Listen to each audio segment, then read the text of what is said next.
Welcome back students. देखिए NCERT exercise 4 का question number 4.24 ये 6 फिगर्स दे रखे हैं, डायग्राम्स दे रखे हैं। इनमें मैग्नेटिक फील्ड 3000 गोस है पॉजिटिव जेड डायरेक्शन में, तो यानी कि बी वेक्टर की इसको मैग्नेटिक फील्ड को टेस्ला में बदलें तो 1 गोस में 10⁻⁴ टेस्ला होता है और +3 ये है तो 3 × 10⁻⁻1 टेस्ला हो जाएगा, 0.3 भी लिख सकते हैं आप। और अगर वेक्टर फॉर्म में लिख रहे हो तो प्लस जेड एक्सिस डायरेक्शन दे रखी है तो के कैप हो गया आपका। करंट बता रखा है 12 एम्पियर फ्लो कर रहा है। रेक्टेंगुलर लूप है जिसकी एक साइड 10 सेंटीमीटर एक 5, तो 10 centimetre into 5 centimetre area 50 centimetre square हो गया। मीटर स्क्वायर में बदलेंगे 10⁻⁴ आ जाएगा। क्लियर है? तो ये 0 भी हटाएंगे तो 5 × 10⁻³ मीटर स्क्वायर। आपको हर केस में फोर्स निकालनी है, इक्विलिब्रियम बताना है, स्टेबल किस केस में और किस में अनस्टेबल है, या पहले तो हम चेक करेंगे इक्विलिब्रियम है नहीं। तो इक्विलिब्रियम के लिए कंडीशन क्या होती है? नेट फोर्स और नेट टॉर्क दोनों 0 होनी चाहिए। तो यहाँ पर आपसे फोर्स पूछ रखा है, टॉर्क पूछ रखा है, टॉर्क पूछ रखा है रादर, फोर्स नहीं पूछ रखा। क्या पूछ रखा है? टॉर्क। तो देखते हैं टॉर्क क्या आएगा। ठीक है, तो रेक्टेंगुलर लूप जब मैग्नेटिक फील्ड में रखा होता है तो फोर्स तो उस पर 0 ही लगती है। ठीक है, तो फोर्स तो यहाँ 0 है सभी क्वेश्चंस में। टॉर्क पूछ रखा है बेसिकली, तो स्टेप इक्विलिब्रियम होने के लिए टॉर्क को भी 0 होना पड़ेगा। देखते हैं फर्स्ट क्वेश्चन। देखिए ये आपका क्वेश्चन है, मैग्नेटिक फील्ड प्लस जेड की तरफ है, तो आप फार्मूला सोचिए टॉर्क का।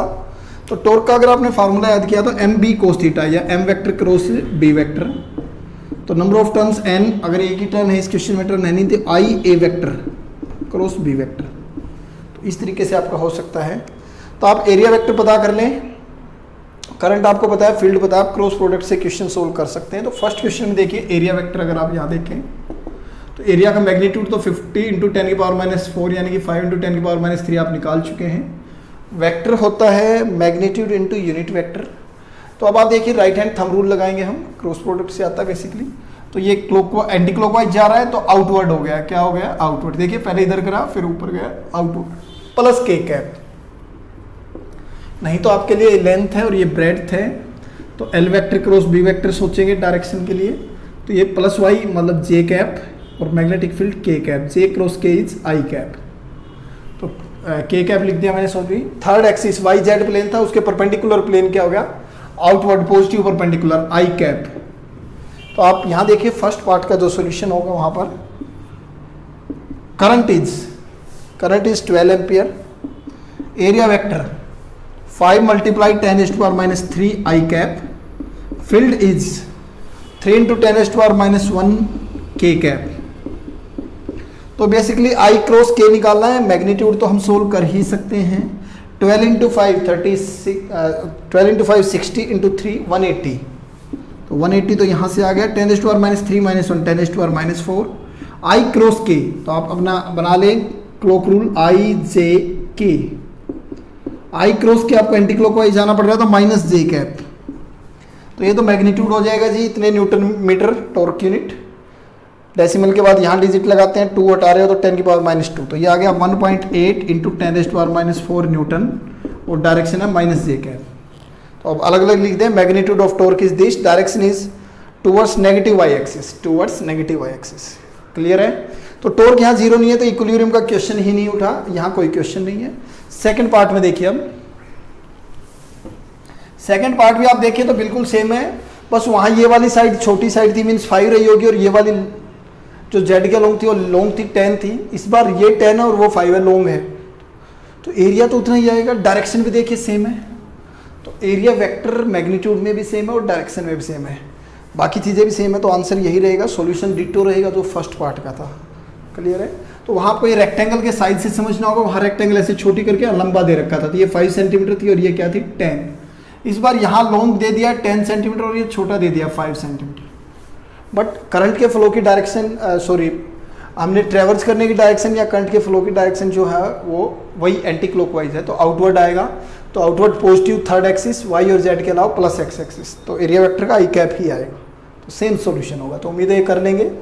थर्ड पार्ट देखिए एरिया वेक्टर, तो ये सी पार्ट के लिए एरिया वेक्टर मैग्नीट्यूड तो आप निकाल ही चुके हैं, 5 × 10⁻³ डायरेक्शन देखिए, इस बार आप क्लॉकवाइज जा रहे हो तो into the plane, negative axis third, तो ये एक्स जेड एक्सिस में है, तो थर्ड एक्सिस है वाई एक्सिस, तो इनटू हो रहा है तो मतलब माइनस वाई एक्सिस। क्लियर है? तो माइनस वाई एक्सिस का मतलब माइनस जे कैप, तो area this is minus 5 into 10⁻³ J cap. तो बस यहां पर माइनस जे कैप कर लें, माइनस जे क्रॉस के, तो जे cross K is plus I, J cross K is plus आई, तो माइनस जे क्रॉस के आपका क्या आ जाएगा, माइनस आई एक्सिस। तो इसका जो आप सॉल्यूशन यहाँ कर लेंगे, मैग्नीट्यूड वही आएगा जो अभी आपने सोल्व किया था, 1.8 इंटू 10⁻² न्यूटन मीटर, और डायरेक्शन की बात होगी जे cross K is I, but minus है तो ये माइनस आई कैप, तो ये आपकी डायरेक्शन हो गई, तो towards minus x axis. Clear है? नेक्स्ट देखें, ये सबसे मुश्किल है, इसको लास्ट में करेंगे। यहाँ पर इस बार किसी एग्जैक्ट प्लेन में नहीं दे रखा, प्लेन से थोड़ा सा रोटेट कर रखा, देखते हैं। ये देखिए एरिया वेक्टर की बात कीजिए, यहाँ पर मैग्नीट्यूड तो आपको पता है 5 into 10⁻³ cap -3, Y X plane में है तो परपेंडिकुलर प्लेन जेड, या तो प्लस के कैप आएगी या माइनस के कैप आएगी, आउटवर्ड पॉजिटिव। ठीक है, आप एंटी क्लॉकवाइज चल रहे हैं तो पॉजिटिव आएगा, पॉजिटिव एक्सिस प्लस के कैप। तो इस बार ये भी के कैप है आपका बच्चों, और ये भी के कैप है, के क्रॉस के क्या हो जाएगा 0, क्योंकि थीटा 0 हो गया साइन थीटा ना, तो आपका 0 ही आंसर आ जाएगा इस बार, के कैप क्रॉस के कैप। देखिए आपको पता होगा आई क्रॉस आई, जे क्रॉस जे, और के क्रॉस प्रोडक्ट क्या होती है 0। तो इस बार टॉर्क 0 हो गया है, तो टॉर्क भी 0 है और फोर्स भी 0, तो इक्विलिब्रियम है। थीटा क्या है, एरिया वेक्टर या मैग्नेटिक डाइपोल मोमेंट वेक्टर भी प्लस जेड डायरेक्शन में और फील्ड भी प्लस जेड में है, तो दोनों एक ही डायरेक्शन में, थीटा 0 डिग्री है, स्टेबल इक्विलिब्रियम की कंडीशन है, तो हम लिख देंगे it is of stable equilibrium because theta is 0 degree. Last में देखिए सिर्फ डायरेक्शन रिवर्स कर दी गई है, मीन्स इस वाले पार्ट में एरिया वेक्टर आपका क्या आ जाएगा 5 इंटू 10⁻³ माइनस के कैप आपका आ जाएगा, क्योंकि इस बार आप क्लॉकवाइज जा रहे हैं, तो इनके परपेंडिकुलर प्लेन एक्स और वाई का जेड माइनस के कैप, तो साइन 180 भी 0 होता है, तो माइनस के क्रॉस के भी 0 आएगा, तो टॉर्क 0 आएगा, बट क्योंकि थीटा 180 डिग्री है एम वेक्टर और एरिया वेक्टर में, तो ये क्या होगा अनस्टेबल इक्विलिब्रियम हो जाएगा। कैसा? अनस्टेबल। तो एक क्वेश्चन रह गया जो आपको थोड़ा सा परेशान कर सकता है, अगर आपने रटा नहीं है तो करेगा आपको परेशान, सीखने की कोशिश करोगे तो लेट्स सी। इसका एरिया वेक्टर देखिए, लॉन्ग साइड है 10, ये 5, तो 5 के 2 टुकड़े कर लें, एक तो इधर और एक इधर, तो एरिया वेक्टर को रिजोल्व कर लेना। तो एरिया वेक्टर तो मैं ये 5 और 10 वैल्यू बाद में लिख लूंगा, मैं इसको लेंथ L लिख रहा हूँ, इसको ब्रेड्थ B लिख रहा हूँ स्मॉल। ठीक है, मैं वेरिएबल के टर्म में आपका क्वेश्चन सोल्व कर देता हूँ, वैल्यूज बाद में रख लेना। L की जगह आप 5 सेंटीमीटर लिख लेना, अगर ये छोटा दिखा रखा है डायग्राम में और B बड़ा दिखा रखा तो 10 सेंटीमीटर कर लेना, मीटर में बदल लेना 10 के पावर। तो area vector L vector cross B vector, L vector को अगर आपने रिजोल्व किया तो L cos 30 तो y की तरफ, तो L cos 30 y का मतलब j cap, plus x axis की तरफ second L sin 30 x axis plus i cap into magnetic field, sorry field नहीं ब्रेड्थ ऊपर की तरफ b, तो ऊपर का मतलब क्या होता है k कैप, मैग्नीट्यूड b और डायरेक्शन k कैप, तो मैग्नीट्यूड इनटू डायरेक्शन। तो अब इनकी मल्टीप्लाई करें आप, L cos 30 is √3/2 j cap, sin 30 is 1/2 i cap into b k cap. तो मैग्नीट्यूड आप देखिए L b √3/2 j cross k plus L/2b LB/2 i cross k। पहले ये सारा टर्म इसके साथ कर दिया, अब ये इसके साथ। j क्रॉस k इज, देखिए आप एंटी क्लॉकवाइज रूल बना लें, i cap j cap k cap, j cross k is plus i, तो LB √3/2 i cap plus LB/2 magnitude i cross k is minus j। Area vector आपका आ गया है, अब आपको कोई दिक्कत नहीं होनी चाहिए। आपका जो टॉर्क वेक्टर होना है that is m cross b, that is i area vector cross magnetic field vector. तो i का मैग्नीट्यूड i ही लिख रहा हूँ, एरिया वेक्टर का magnitude L B root 3/2 I cap L B by 2 minus J cap L B root 3/2 I cap minus L B by 2 J cap. इसको multiply करना था क्रॉस किसके साथ, बी, इसका मैग्नीट्यूड बी मान ले और डायरेक्शन थी plus Z axis B K cap. तो आपका जो आंसर हुआ आई एल बी बाई 2, या जो कॉमन है एल बी यहाँ से कॉमन है, 2 भी कॉमन है, एल बी बाई 2 कॉमन ले लें, I L B by 2 common आ गया, root 3 I cap minus J cap B K cap cross product, B B यहाँ आ जाएगा प्रोडक्ट में, I L B B by 2 root 3 I cross K, root 3 I cross K minus J cross K. तो अब आप देखें length into breadth, तो area का मैग्नीट्यूड आपको पता है B magnetic field, root 3 I cross K is, I cross K is minus J cross K is, J cross K is I. तो जो आपका आंसर हो गया I A B by 2 minus I cap minus root 3 J cap. कौन से quadrant में, दोनों negative है, तो थर्ड क्वाड्रेंट में है। कौन से क्वाड्रेंट में है, थर्ड क्वाड्रेंट में है। देखिए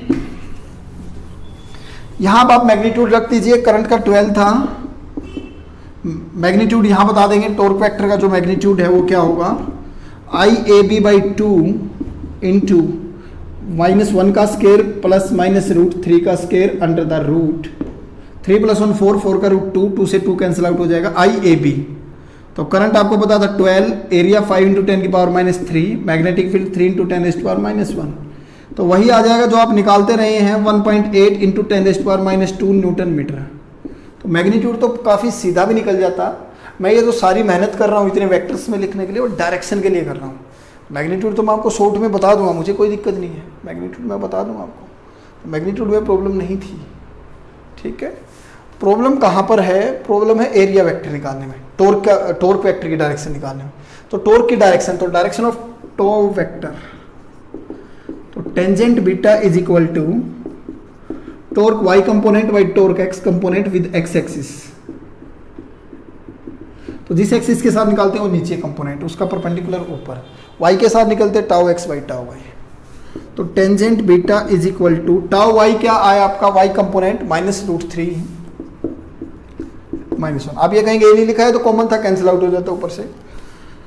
तो टेन बीटा माइनस से माइनस कैंसिल आउट हो सकता है, रूट 3 10 60 डिग्री, 10 60 डिग्री, बट ये माइनस है। तो देखिए थर्ड क्वाड्रेंट में 60 डिग्री, क्योंकि यहाँ x माइनस और y माइनस, थर्ड क्वाड्रेंट में x एक्सिस के साथ 60 मतलब प्लस x के साथ क्या होगा 180 + 60 240 डिग्री। तो यहाँ आप 10 240 लिखेंगे इन दोनों के माइनस होने की वजह से, y भी माइनस और x भी माइनस, तो थर्ड क्वाड्रेंट में है और इनकी वैल्यू क्या है 60 डिग्री, तो टोटल हो जाएगा 240 डिग्री। तो beta is 240 degree with plus x axis. तो अब आपको कोई रटना नहीं पड़ेगा, जैसा कि आपके सॉल्यूशंस में आपको रटाफिकेशन बता रखी होगी। क्लियर है? तो थोड़ा लेंथी जरूर है, थोड़ा क्या ज़्यादा ही लेंथी है, पर बेसिक्स पे था। अगर आपको बेसिक्स आते हैं तो बेसिक पर ही था, इसलिए जो पिछले पार्ट थे वो मैंने वेक्टर फॉर्म में कराए थे, वरना वहाँ थीटा डायरेक्ट 90 बन रहा था, वेक्टर में कराने की ज़रूरत नहीं थी, डायरेक्शन भी पता चल जाती, पर वो प्रैक्टिस में लाना मैं चाहता था। तो torque M vector cross B vector, M is I A vector cross B. तो हमेशा एरिया को वेक्टर फॉर्म में लिख लो, फील्ड को वेक्टर फॉर्म में लिख लो, आई जे के की फॉर्म में। तो बी तो मैग्नेटिक फील्ड का मैग्नीट्यूड बी, और ये के कैप डायरेक्शन थी प्लस जेड की तरफ। Area vector length into breadth vector था, वहाँ पर आपका जो डायग्राम दे रखा था। तो वह लेंथ को दो पार्ट में तोड़ लिया था, एक 30 डिग्री पे जाके और एक 30 से उधर परपेंडिकुलर आके। तो 30 वाला वाई की तरफ आया था, तो एरिया लेंथ इंटू ब्रेड्थ उसका मैग्नीट्यूड होना था। आपने एरिया वेक्टर यहाँ निकाल के दिखा दिया पहले, एल क्रॉस बी। तो एल कोस 30 तो वाई की तरफ प्लस जे कैप, एल साइन 30 एक्स की तरफ। मैग्नेटिक ये ब्रेड्थ 20 का मैग्नीट्यूड डायरेक्शन जेड एक्सिस की तरफ था के। इनको मल्टीप्लाई कर लिया, ये आपका सॉल्यूशन होके आ गया था, यहाँ रख दिया है। अब आपने इनको सोल्व कर लिया सिंप्लीफाई, तो ये वेक्टर फॉर्म में आ गया आई जे के की फॉर्म में। मैग्नीट्यूड कैसे निकालते हैं, मैग्नीट्यूड ये कॉमन था, आई वाले कंपोनेंट -1 का स्केयर प्लस जे वाले कंपोनेंट का स्केयर अंडर द रूट, तो ये कैंसिल आउट हो जाएगा, आई ए बी आ गया। डायरेक्शन कैसे निकालते हैं, टॉर्क वेक्टर है तो आई और जे की फॉर्म में है, तो Y component divided by X component. Clear है? तो ये आपका इंपॉर्टेंट क्वेश्चन, थोड़ा सा मुश्किल है, ये वाला पार्ट ज़्यादा मुश्किल है। तो उम्मीद आपको समझ आ गया होगा। टॉर्क जीरो नहीं आया तो स्टेबल इक्विलिब्रियम का क्वेश्चन ही नहीं है। Thank you very much students.